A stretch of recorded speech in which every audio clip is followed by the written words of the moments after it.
muévelo para arriba, muévelo para abajo, rica mamacita, a ti te gusta el relajo, muévelo para arriba, muévelo para abajo, rica mamacita, a ti te gusta el relajo, para arriba, para abajo, para el centro, para adentro, perreando contigo, que bien yo me siento, para arriba, para abajo, para el centro, para adentro, perreando contigo, que bien yo me siento. Negra, mueve tu cinturita, de un lado al otro lado, que se te ve bonita, cuando te pones cuatro, mueve tu cinturita, arriba y abajo. Mueve, que mueve, muerde, que muerde, esto lo tengo de limón verde, dame mamita, dame turrón, que se me para el corazón, a ella le gusta que yo la ponga en cuatro, a ella le gusta pasar conmigo el rato, a ella le...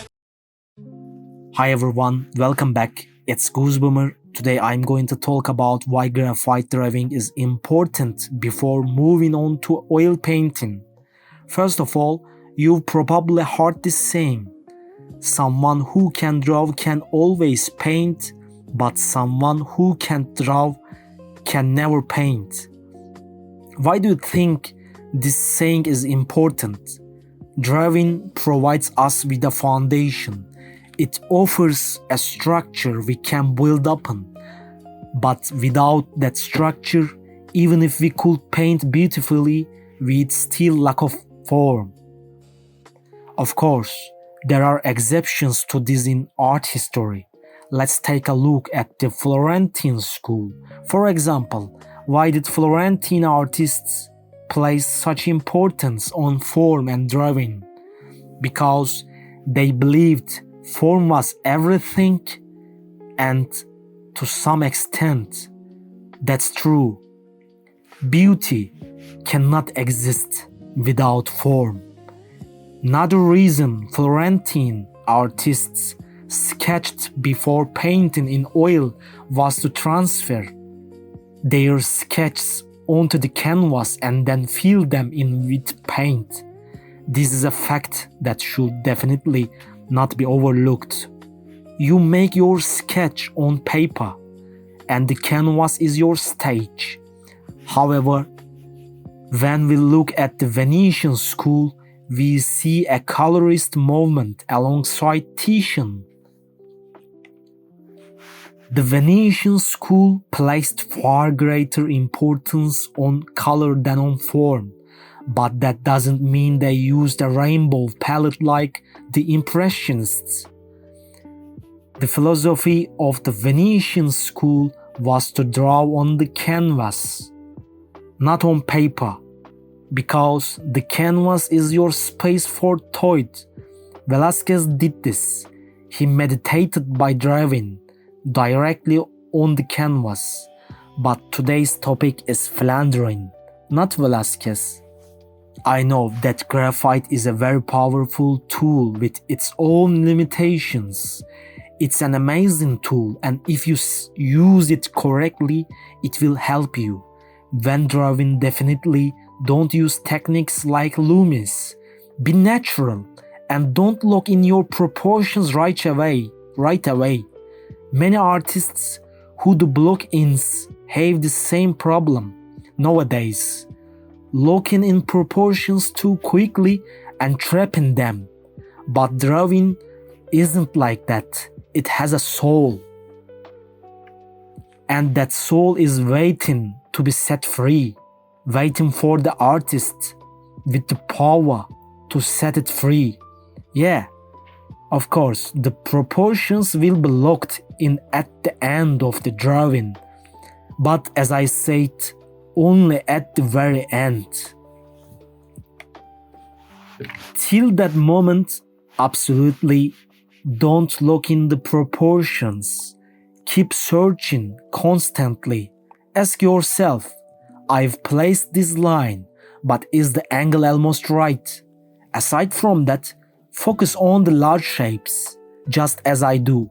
One of the biggest mistakes beginners make is focusing immediately on small details like the eyes and eyelashes. Once you've placed the large shapes and established the distinction between the small shapes, lights and shadows, the details and resemblance, likeness will come naturally. Many of you think that likeness can be achieved by simply copying. But it's not that simple.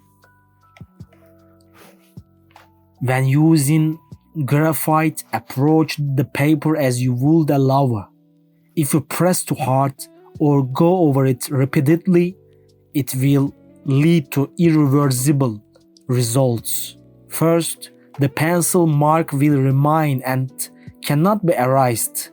Second, you will damage the paper's fibers. To prevent this, in your future graphite work studies, draw without pressing down hard and by feeling the surface. Remember, the paper is your lava and the pencil is the compliments you express to them. What makes your beloved happiest? Fleeting moments or slow, fully savored ones. Be careful not to rush your drawings. Drawing quickly will always plant the thought in your head. What if it were like this in your mind and haunt you with negative thoughts? We can't let that happen. To avoid this, work slowly and focus on what you gain, not what you lose. If you rush through your drawings carelessly, you'll always live under a barrage of doubt. We're in no hurry. As I said, using this or that method while driving won't take either you or me to a masterful level. So we have to rely on our intuition. Yes, while being intuitive, we won't set aside calculations and measurements, but we'll follow our intuitions. You drew a nose and believed it was correct using that strange blocking technique. But what if you drew it wrong? The only way to know is to use your eyes. Be detail oriented, but there must be limits to that detail orientation. Being detail oriented doesn't mean copying what you see exactly. It means bringing it to life. You must be more than just a cheap copycat. Take care to place your drawing in the right spot on the paper.